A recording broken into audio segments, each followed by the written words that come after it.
Hello, I'm Mario Toneguzzi, managing editor of Canada's podcast, Taking Care of Business today with Don Kottick, who is president, CEO of Sotheby's International Realty Canada. Thanks, Don, for joining us today. Thanks, Mara. Thanks as always for having me on your show. Well, let's Great talk. to be here. Thank you. Let's talk luxury real estate and a report that you folks have put out. First quarter sales in Canada were quote unquote, as the report says, muted. Tell me a little bit of the reasoning why, like why have we seen those muted sales? Well, I'm probably beginning to sound like a broken record, but it really comes back to inventory. We've got right across the entire country, from Halifax, through Quebec, through Ontario, right across the country, Calgary, Alberta, Victoria. It's the same story. We've got a shortage of inventory, a shortage of luxury inventory. We've got lots of buyers. We've got qualified buyers, pre-qualified buyers, people that are ready to step into the market, but they just can't find the inventory. And that's so it's the same message right across the country at this point in time. So what do you think? Do you think the interest in buying is there? Well, it's interesting. We recently did a study, and we looked at all the demographics, from millennials right through to baby boomers.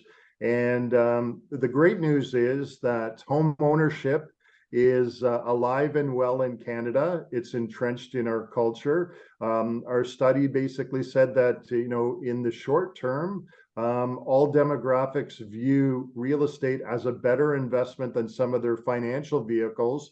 And then, projecting out 10 years, people were very, very confident about real estate as a long-term investment. So in light of the fact that affordability is an issue, in light of the fact that there's a shortage of inventory, the real estate market is still entrenched in Canadian culture. Canadians want to own properties, and we'll continue to view it as a positive investment as well as a place to live. So that bodes well for real estate.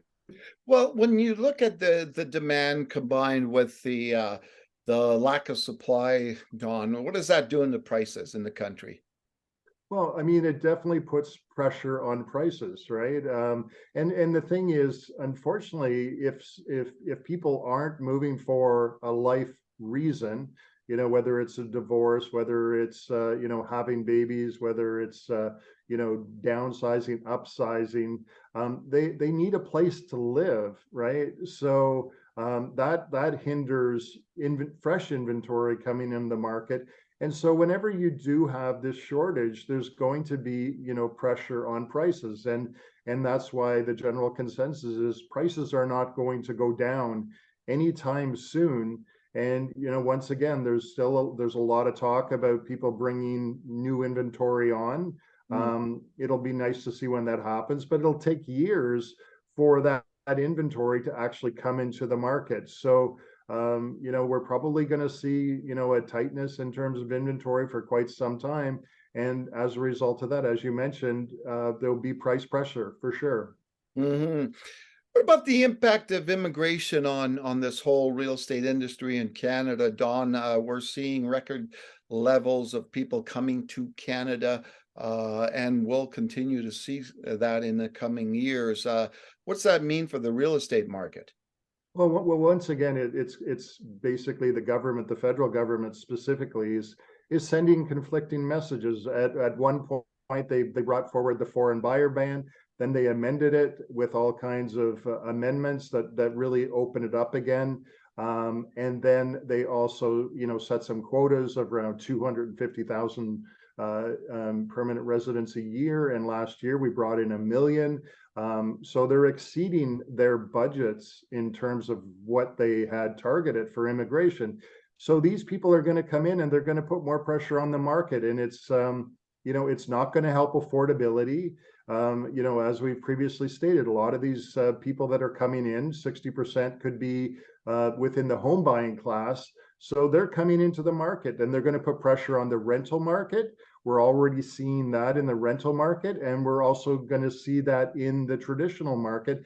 And it's going to put pressure right across. So once again, the government's sending conflicting messages, the federal government specifically. So yeah, it's not going to help the market. And once again, the conflicting messages from the federal government. And Don, as we look into the spring season, which we know is traditionally the most active in the real estate market, what do you expect this year for the spring market when it comes to the luxury side of things? Well, it's interesting. We have been watching a slight uptick in terms of activity, but as we've said, it's been muted by the inventory. But we've got the buyers, the demand is there, you know, and it really comes back to, you know, do people need to move? And you know, we are seeing some, you know, migration across the country. You know, there's a number of people that are going to Alberta, and they're seeing an uptick in interprovincial migration. You know, could be for tax reasons, could be the fact that it's economically booming, could be for, you know, maybe political reasons as well too. But we are seeing some movement.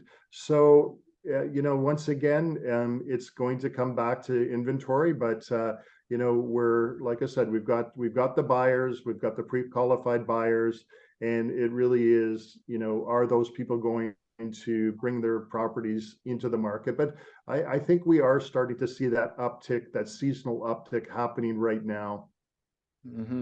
All right, Don. Well, thanks for joining us again on talking about the real estate market in Canada. Mario, it's always a pleasure to see you, and thanks for having me today. All right, that was Don Kottick, who is President and CEO of Sotheby's International Realty Canada. I'm Mario Toneguzzi, Managing Editor of Canada's podcast, Taking Care of Business Today.